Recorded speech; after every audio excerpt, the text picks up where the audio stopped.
There is no specific form, promulgated or prescribed by Sharia. Any form of money that is used as money can be used as an Islamic money. Thirdly, you said that if a person purchases a land, how he will take possession of that land. If someone borrows money from an Islamic institution to purchase land, the money used, well, the Islamic institution is supposed to take possession of that land. Is that true? Yeah, if the bank is giving him, financing him for the purchase of land, yes. you are asking about that. You were saying that you cannot sell or you cannot deal with something that you do not possess. Yes. Right. So if you borrow money from an Islamic institution, that money is borrowed. That is their money that you are using to purchase the land. Is that so? No. In that case, the bank first will purchase the land for himself. Okay. For himself. The bank will purchase the land, but what equates the possession of the land? Is it Okay. That? If it is a bare land, Yeah. merely the deed will be the possession. But if it is a constructed house, okay, that constructed house, unless it is taken into possession in the sense that the owner of the house has transferred it and gave its possession to the bank, unless the bank takes the possession of that constructed house, he cannot sell it. You were saying that money, it will be accepted as money once it's accepted in the wider society. But if something, let's say something haram is accepted in the wider society as money, what we as Muslims supposed to do? No, if it is something haram, for example, wine, for example, Yes. that cannot be done. So what will we as Should be among those things that are permissible. Final question I would like to pose to Mufti Sahib just before we cut off. The international financial crisis is obviously very uncertain. What are your views? You have any views on this? How is this going to actually reveal itself? In fact, I cannot predict anything because unless the unfortunate fact is that in order to cure this crisis, the same tools are being used. The debts have been the basic cause of the crisis, and now even in a bailout program, for example, they will create more debt. So debt over debt over debt over debt. So you cannot cure the an ailment by bringing another ailment of the similar kind. So therefore, I think whatever they are doing will not cure the problem, and unless they revert to the original position that what has created it is this artificial money spending throughout the world. Unless they control this, I don't think they may be successful in dealing with this crisis.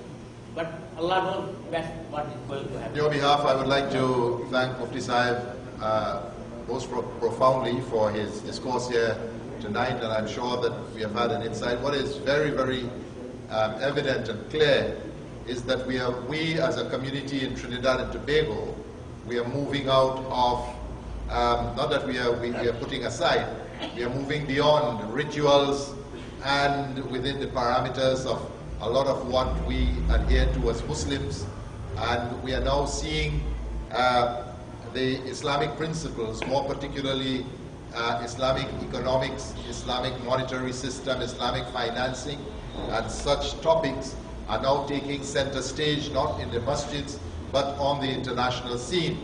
And we as Muslims, we are well advised to apprise ourselves of what is taking place, because it seems, while it is uncertain where we are heading with the international economic crisis, what is certain is that the non-Muslim world will be wanting to hear more and more of what Islam has to offer in terms of governance generally.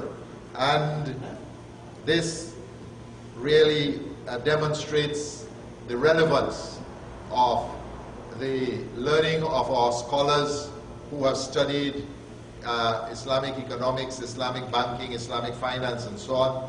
And we will now see our scholars putting forward the Islamic ideals and the Islamic ideas for the rest of the world to consider.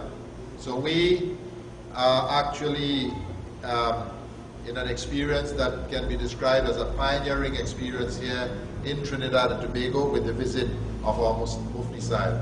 On your behalf, I would like to thank him, and we do hope, inshallah, that he will continue to educate the world about Islamic finance, because on the paper that I was given there, I saw a footnote in that paper that states that if you deviate from what Allah subhanahu wa ta'ala has ordained, it means that we are doomed to failure and we are doomed to troubling times as we are now experiencing.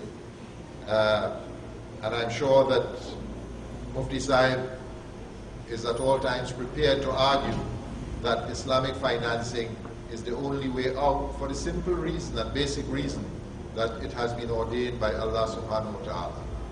اللهم امين. أعوذ بالله من الشيطان الرجيم. بسم الله الرحمن الرحيم. الحمد لله رب العالمين. اللهم صل على محمد وعلى آل محمد كما صليت على إبراهيم وعلى آل إبراهيم إنك حميد مجيد. رب ارحمهما كما ربيانا صغارا. اللهم آتنا في الدنيا حسنة وفي الآخرة حسنة وقنا عذاب النار.